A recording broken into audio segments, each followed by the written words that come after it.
Mesdames et messieurs, chers invités, nombreux téléspectateurs qui nous écoutent ce soir, bonsoir et bienvenue à ce programme Conversation avec les membres de la CGN. Il s'agit là d'un débat organisé par les membres de la CGN qui réunit les 10 fils du Septentrion pour parler de l'amélioration des conditions de vie des populations du Grand Nord. Le sujet qui nous retient ce soir est celui de la célébration de la 55e édition de la Fête nationale de la jeunesse et la CGN. Pour mieux comprendre ce sujet, je reçois deux jeunes ce soir avec nous qui vont nous édifier. Il s'agit de Trumche, honorable Trumche, il est député junior des Nations Unies pour le Cameroun. Et Kanka Oumla Ouma. Ouma, bonsoir. Bonsoir, monsieur Edmond. Merci et bonsoir une fois de plus de m'avoir invité sur votre chaîne de télévision. Et bonsoir également à mon copanéliste Amidou Toumché. Je tiens aussi à saluer le président du comité directeur de la CGN, qui est, n'est-ce pas, Abdoul Nassi, et également au porte-parole de la CGN, monsieur Kaswe Tabka, et à toute la communauté du Grand Nord. Merci d'être venu. Merci. Honorable Trumche, bonsoir et nous sommes très heureux de vous recevoir ce soir. Bonsoir, monsieur le modérateur. Bonsoir, un bonsoir particulier à mon copanéliste, je répète comme lui, mon copanéliste avec qui je partage le plateau, Kankao, et bonsoir à tous les spectateurs et téléspectatrices qui nous suivent ce soir, et un bonsoir particulier à tous les membres de la CGN. Avant d'entrer au vif de notre sujet, Kanka Oumla Ouma, je voudrais qu'on revienne un peu sur le discours, le message qu'a adressé le président de la République camerounaise à la jeunesse. Quels sont les points forts qui ont retenu votre attention? Merci pour cette première question, monsieur Edmond Nafa. Avant de répondre à votre question, je reviens un peu pour dire que nous savons tous que chaque année, le 10 février, le président de la République du Cameroun, son Excellence Paul Biya, s'adresse toujours à la nation et plus particulièrement à la jeunesse. Parce que c'est cette jeunesse qui est une composante sociologique majoritaire qui compose le Cameroun, et que sans elle, on ne peut pas parler, n'est-ce pas, du développement d'un pays. Alors, le président de la République a tenu un discours le 10 février dernier. Et deux points essentiellement ont retenu mon attention, à savoir l'invitation de la jeune à s'impliquer dans la gestion des affaires publiques. Et le deuxième point, sur l'exhortation de la jeunesse, n'est-ce pas, à sortir, n'est-ce pas, de leur talent caché. Bon, et monsieur Nafa, je reviens tout simplement sur mon premier point en disant que pourquoi le président de la République veut inviter la jeunesse, n'est-ce pas, à s'impliquer dans la gestion des affaires publiques. Bon, à cette sous-questionnement, je peux apporter la réponse de savoir, nous savons que nous venons de finir avec, n'est-ce pas, la mise en place de disons de la décentralisation.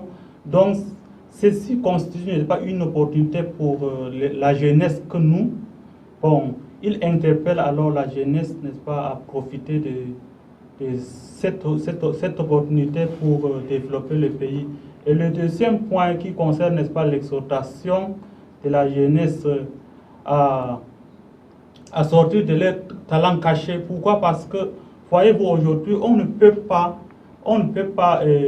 vous connaître tant que vous ne sortiez pas, n'est-ce pas, du cadre, c'est-à-dire si vous restez dans un cadre un peu circonscrit et fermé. Donc on ne peut pas connaître votre talent.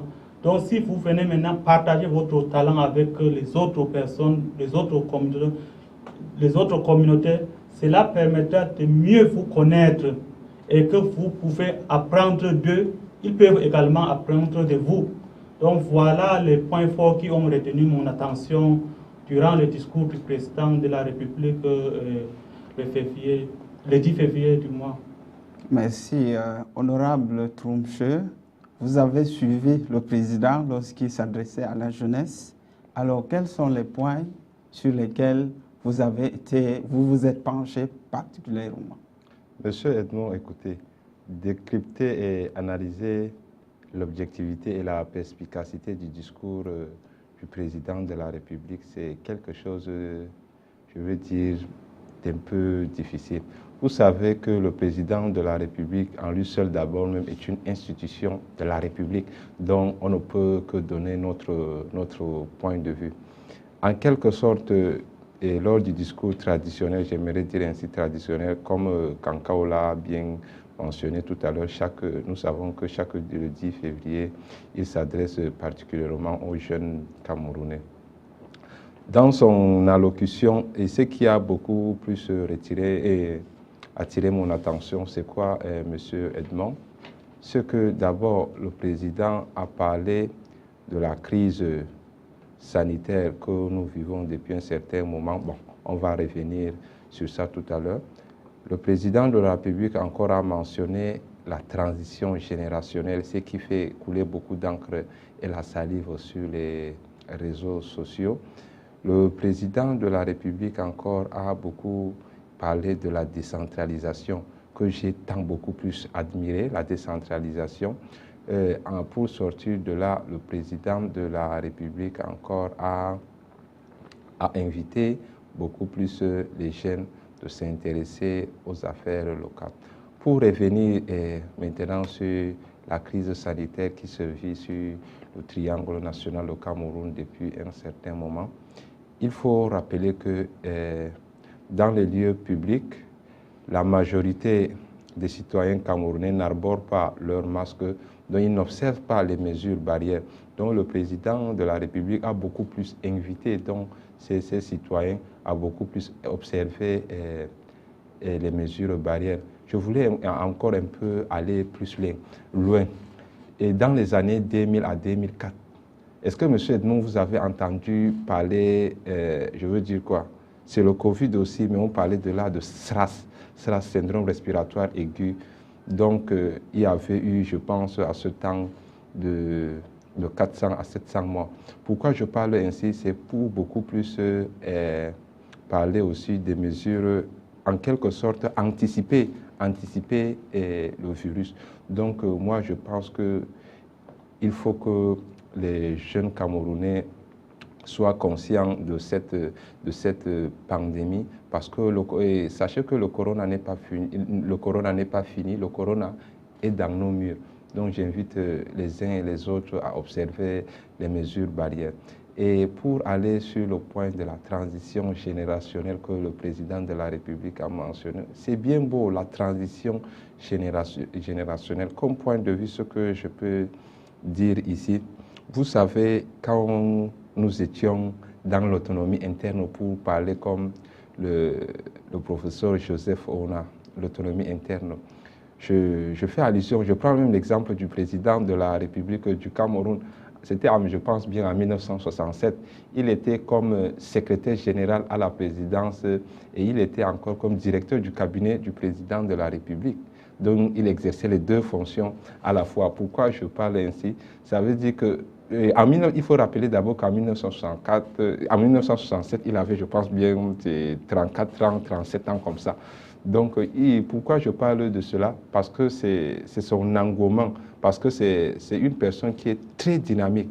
C'est pour cela qu'il exerçait les deux fonctions. Je reviens dans le vif du sujet, mais la transition générationnelle. Quand le président parle de la transition générationnelle, ce n'est pas de l'enfumage.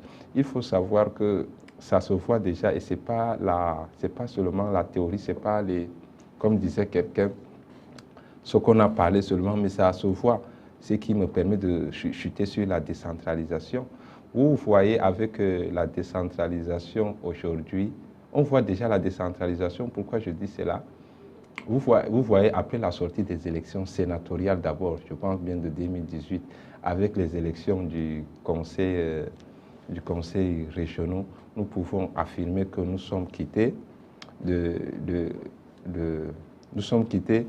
la décentralisation centralisée à l'ouverture effective de la décentralisation. Et par ailleurs, je finis par là, je sors par là pour dire que le président de la République a invité les jeunes Camerounais à beaucoup plus s'intéresser aux activités dans le développement local. Il a bien mentionné, je cite, il dit que chers jeunes citoyens camerounais, ne vous découragez pas. La décentralisation est une pépinière, est une pépinière d'opportunités pour les jeunes, dont je vous invite à beaucoup plus investir dans cette activité. Merci. Merci. Alors, parlons à présent de l'organisation de la fête nationale de la jeunesse au sein de la communauté du Grand Nord. Alors, qu'est-ce qui a été fait, Kankan Ouma? Quelles sont les activités qui ont été planifiées lors de la semaine culturelle des activités de la fête nationale de la jeunesse? Merci encore pour cette question, M. Nafa. Vous savez, la jeunesse de la CGN aujourd'hui est une partie de la composante de la jeunesse camerounaise. Donc, tout ce que la jeunesse camerounaise entreprend faire comme la fête de la jeunesse, c'est de même façon que la jeunesse de la CGN fait également. Raison pour laquelle la jeunesse de la CGN a consenti toute la semaine pour manifester aussi en faveur, n'est-ce pas, de leur fête. Et ils sont multipliés, n'est-ce pas, les rencontres, ils sont multipliés les réunions, ils sont multipliés en même temps les assises. Ceci, c'est pour arrêter un programme qui s'est étalé sur 2 jours, le 10 et le 11. Bon, en commençant par la journée du 10 où tous les jeunes de la CGN se sont mobilisés pour un investissement humain. Ils ont trouvé comme point focal le rond-point CCC où toute la jeunesse était mobilisée pour, n'est-ce pas, pallier la route jusqu'au Nokoti. Et même au sein du siège de la CGN, ils ont travaillé. Donc voilà un acte qui marque aussi le socle de la jeunesse aujourd'hui dans l'acte citoyen. Et en plus de cela, il a été aussi arrêté dans le programme qu'à 19h, on a eu un rassemblement, n'est-ce pas, de toute la jeunesse. C'est dans le but, n'est-ce pas, de suivre le discours du président de la République. Et après ça, nous avons eu une phase, n'est-ce pas, de décryptage juste après le discours. Et maintenant, avec le deuxième jour, qui est le jour du 11 février, nous avons assisté à une table ronde où le présentateur était choisi parmi les étudiants et les élèves de la CGN. Ils sont débattus sur le thème devenu au niveau national sur la jeunesse, résilience, défis et opportunités en temps de Covid-2019. Donc, ils sont débattus l'assistance. Et après, n'est-ce pas, cette présentation, il y a eu une phase d'échange entre l'assistance et le présentateur. Et après, le superviseur général est venu donner le mot de clôture. C'est ainsi qu'on a organisé, n'est-ce pas, la fête de la jeunesse ici au sein de la CGN. Merci. Je reviendrai à vous pour parler, n'est-ce pas, du sujet de la table ronde. Alors, honorable Trumche, vu le contexte de la crise sanitaire et l'interdiction des rassemblements par le ministère de la Jeunesse, comment est-ce que la CGN a-t-elle su gérer cette situation et gérer en même temps la célébration de la fête? Ce qu'il faut savoir, Monsieur Edmond, c'est pas ce qui donc déroulait, je pense bien, nos activités, mais ce qu'il faut savoir, c'est de poser la question de savoir qu'est-ce que les jeunes de la CGN ont fait en sorte que, qu'est-ce que les jeunes de la CGN ont fait pour le respect des institutions de la République. Vous savez, nous travaillons toujours dans le respect des institutions de la République. Quand je parle de nous, je fais allusion d'abord, en grosso modo, à la CGN.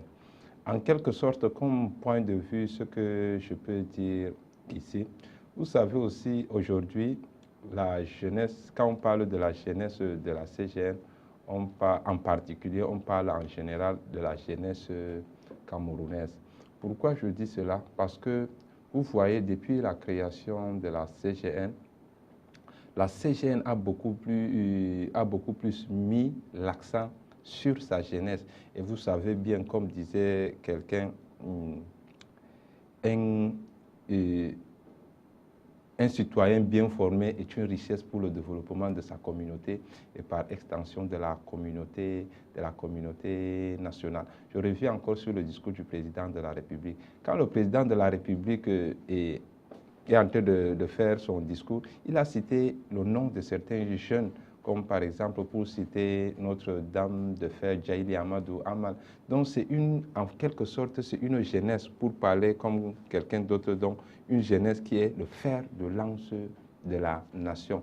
Et pour me revenir à votre question, vous avez dit en temps de Covid, qu'est-ce que la CGN aurait pu faire? Il faut d'abord rappeler au niveau d'abord des respects des mesures barrières que le nombre des participants ont été limités.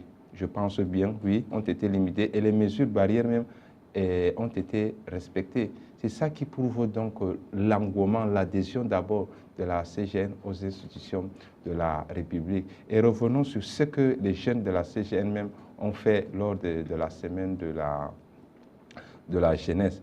Je pense bien, la semaine de la jeunesse, d'abord le 11 février même, c'était le jeudi. Comme je ne voulais pas revenir sur ce que Kankao a martelé tout à l'heure. Je voulais même entrer dans le vif du sujet. Le 11 février, nous avons vu la majorité des jeunes du Septentrion se réunir autour de la table, d'abord pour discuter de leur sort. Parce que vous savez aujourd'hui que dans le triangle national, nous nous situons en quelque sorte dans un jeu de ping-pong où chacun veut, je ne sais pas, où chacun veut sauvegarder donc en quelque sorte ses intérêts. Donc d'abord, les jeunes de la CGN se sont retrouvés autour de la table pour discuter de leur sort, pour savoir comment le Grand Nord doit s'organiser pour sortir la tête de l'eau. Et lors de la sortie, ce que j'ai beaucoup plus retenu, nous avons eu beaucoup de participants, beaucoup de jeunes qui ont débattu sur le thème de la jeunesse et qui m'invitent encore à rappeler le thème de la jeunesse, résilience, défis, opportunités en temps de Covid. Nous avons eu, je pense, 2 à 3 groupes, ceux qui ont exposé sur le thème de la jeunesse, ceux qui ont exposé sur le thème de défis, ceux qui ont exposé sur le thème de résilience et opportunités. Il faut savoir aussi que la CGN regorge assez de talents. Nous avons découvert assez de talents, ce qui me permet aussi de passer un petit bonsoir à mon ami Ali Zayn, qui, par les réseaux sociaux aujourd'hui, est en train, comme dirait quelqu'un, en train de faire mal aujourd'hui. Ces clips sont en train de faire le buzz sur les réseaux sociaux. Et Monsieur Edmond, il faut avouer que les jeunes de la CGN aujourd'hui ont des talents cachés.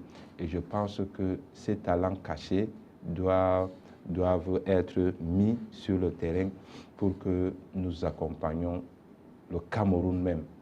Je m'arrête là pour le moment. Ok, merci beaucoup.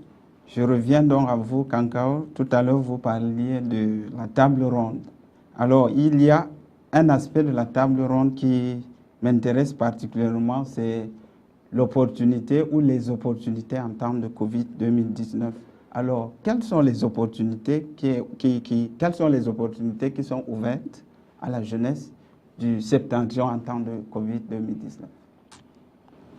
Merci. Avant de répondre à la question, je reviens un peu en arrière sur la question de mon copanéliste Amidou Troumché, parce que vous lui avez posé la question de savoir quelles sont les mesures prises par la jeunesse de la CGN pendant la période de la fête. Bon, je rappelle juste les points essentiels en disant que la jeunesse de la CGN a mis des dispositifs contenant de l'eau et du savon à l'entrée ou dans tous les points pour que les personnes qui arrivent puissent, n'est-ce pas, laver leurs mains régulièrement à l'eau et au savon. Et ensuite, nous avons aussi mis à la disposition de ces personnes-là des gels hydroalcooliques ce qui permettra aussi à chaque fois de désinfecter leurs mains lorsqu'ils touchent une surface susceptible, n'est-ce pas, de contenir certains microbes ou bien qui sont eu à saluer une personne, ils vont rapidement désinfecter la main. Et en plus de cela, nous avons aussi exigé le port systématique de masques ou bien de port de masque facial. Cela est aussi important, c'est une mesure très importante pour la lutte contre le coronavirus aujourd'hui. Et nous avons également respecté la distanciation parce que respecter la distanciation, on se sent mieux protégé par rapport à ce qu'on entre en contact avec la personne en disant qu'on a le cache-nez ou bien le masque facial. Et il a aussi mentionné l'autre côté qu'on a délimité le nombre de invités.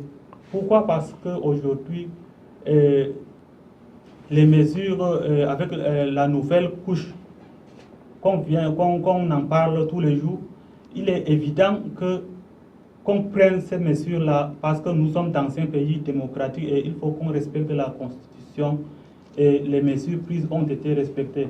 Alors, pour revenir à votre question maintenant, concernant les opportunités que la CGN offre à sa jeunesse, bien sûr. Monsieur Nafa, vous savez qu'il n'y a pas de développement sans la jeunesse. J'ai dit tout à l'heure que la jeunesse de la CGN n'est pas une particularité de la jeunesse camerounaise.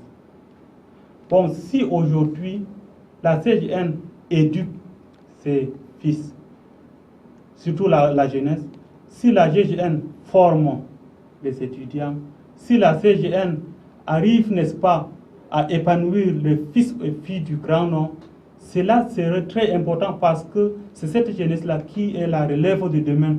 Et c'est pourquoi la CGN met l'accent particulier sur l'aspect éducatif du côté de la jeunesse. Donc les opportunités sont tellement exhaustives qu'on ne peut pas citer tout ici. Mais si déjà une éducation, ou bien si déjà la jeunesse est bien éduquée, c'est une réussite totale d'une nation. Merci. Donc, nous allons sortir à présent par cet autre volet. Honorable Amidou Troumche, quelle est la vision que porte la CGN sur sa jeunesse qu'elle admire tant? Il faut, je voulais un peu beaucoup plus revenir parce que je pense aussi que c'est ça qui nous retient aujourd'hui ici, les objectifs visés par la CGN pour sa jeunesse. Il faut y rappeler que si je commence d'abord à citer les différentes opportunités qui ont été offertes par la CGN ici, je pense que nous allons passer toute la soirée sur le plateau. Aujourd'hui, la CGN a ouvert sa porte à toute la jeunesse camerounaise. Pourquoi je dis à toute la jeunesse camerounaise? Je prends juste l'exemple. Par exemple, les plateformes qui ont été mis sur pied par la CGN la fois passée, les plateformes de préparation de concours. Au niveau de cette plateforme, on ne voit pas seulement les étudiants de la CGN, on voit aussi les étudiants des autres communautés. Ça veut dire que la CGN aussi a le souci d'éduquer d'autres communautés. On parle même au-delà de notre communauté. C'est ça que je voulais tout d'abord féliciter. Et ce devoir, j'en dirais ce devoir entrepris par la CGN. Encore d'autres opportunités sur le plan de l'éducation au niveau de la CGN. Je pense bien, je suis passé dans ce studio pour annoncer l'ouverture dans les prochains jours d'une bibliothèque tant numérique et physique qui sera livrée par la CGN. Et encore, regardons beaucoup plus du côté même de nos cadets. Il y a encore, la CGN a inscrit plus de trentaine des élèves au collège Adana de Yaoundé. C'est pour dire en grosso modo que la CGN se soucie vraiment de l'éducation de sa jeunesse. C'est ça qui me pousse beaucoup plus à revenir sur ce que j'ai dit tout à l'heure, que un citoyen bien formé est une richesse pour le développement de sa communauté et par extension de la communauté nationale. Et je souhaiterais par dire encore beaucoup plus que si la CGN n'avait pas été créée, et si la CGN n'avait pas existé, il aurait fallu la créer. Pour revenir au niveau même pour revenir dans le vif du sujet, vous avez incité beaucoup plus sur les opportunités. Et moi, je veux aller au-delà, au niveau de défis encore. Comme opportunités et défis qui se présentent chez nous, il faut avouer que le défi d'abord, c'est quoi? C'est surmonter un obstacle. Aujourd'hui, moi, je vois mal les jeunes qui disent beaucoup plus que pour, par exemple, passer un concours au Cameroun, il faut toujours monnayer. Moi, je pense que si nous-mêmes, on se conscientise, si nous-mêmes, nous avons l'engouement du travail, moi, je pense que ça sera beaucoup plus facile. Parce que vous voyez, par exemple, ici, quand nous venons chaque samedi, nous venons ici à la CGN se former, acquérir de connaissances pour que par après, nous partons concourir à ce concours. Je pense que ça sera beaucoup plus très facile pour nous. Et posons-nous la question, qu'est-ce qu'on attend de nous aujourd'hui? On se retrouve sur le plateau pour notre formation d'abord intellectuelle. C'est ça qu'on attend de la jeunesse. C'est pas, je pense bien, c'est pas rester au quartier pour dire que non, pour réussir aujourd'hui au Cameroun, il faut ceci, il faut cela. Mais bon, il faut arrêter cela. C'est ça qui me pousse à dire que c'est le travail qui paie. Il faut beaucoup plus bomber le torse sur le travail qui paye partout où on y va. Merci. Alors, nous sommes pratiquement arrivés à la fin de notre émission. Dites un dernier mot au public qui vous regarde. Moi, je m'adresse beaucoup plus aux jeunes de la CGN. J'insiste encore beaucoup plus. Moi, je voulais lancer encore une fois de plus un message de sensibilisation à tous nos frères et sœurs qui tardent encore les pas. Moi, je voulais en quelque sorte pour dire que venez avec nous rejoindre la grande famille qui est la CGN et qui nous est chère à nous tous pour qu'ensemble nous développons le septentrion que nous admirons tous, pour qu'ensemble un jour que le septentrion devienne l'Eldorado que nous souhaitons beaucoup plus. Merci. Kankao, quel est le mot que vous laisserez à ceux qui vous écoutent ce soir? Merci pour ce mot de sortie, M. Nafa. En fait, avant de dire le dernier mot, je reviens un peu en arrière pour dire que il y a un adage qui dit que la bonne charité commence par soi-même. Donc c'est pour dire que si aujourd'hui je me retrouve en train de me vanter avec la CGN, ce n'est que normal parce que la CGN a créé un cadre adéquat où je partage aujourd'hui mon expérience avec mon frère de l'Adamawa, mon frère du Nord et mon frère de l'extrême Nord même. Donc ceci me rend vraiment heureux dans mon corps. Pourquoi? Parce que aujourd'hui, avec le cadre de la CGN, j'invite, n'est-ce pas, tous les ressortissants, fils et filles du Grand Nord, de nous rejoindre. Et ensuite de cela, je vais lancer aussi un appel, n'est-ce pas, à toute la jeunesse, qu'il ne passe pas seulement le temps à dire que le pays ne va pas, il n'y a pas de travail. Il faut, beaucoup de choses est en train de se changer dans le pays ici. Approchez-vous du gouvernement ou bien de votre association et vous voyez comment les choses sont en train de changer. Donc, j'interpelle toute la jeunesse camerounaise, n'est-ce pas, à se mettre dans le travail parce que c'est elle que le Cameroun compte pour le demain. Merci. Mesdames et messieurs, c'est ici que nous mettons terme à cette émission. Rendez-vous la semaine prochaine.